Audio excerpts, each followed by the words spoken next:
2 people were killed in a gas explosion at a manufacturing warehouse that sent shock waves across northwest Houston early Friday morning, authorities said.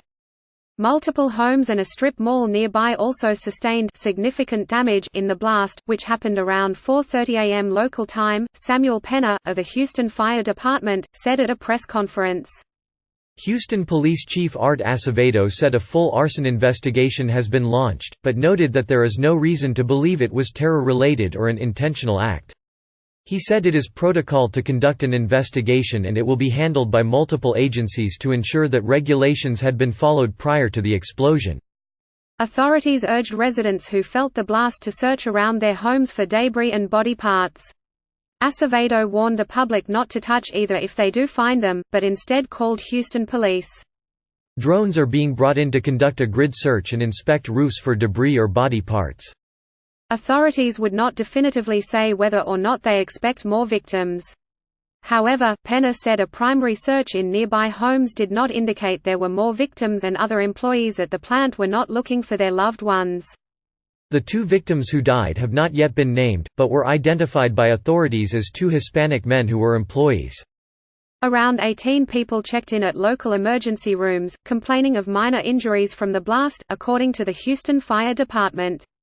It was not yet clear what caused the explosion, but Peña noted that there was a leak coming from a 2,000-gallon tank of propylene. He said the leak has been secured and there are no concerns with air quality at this time.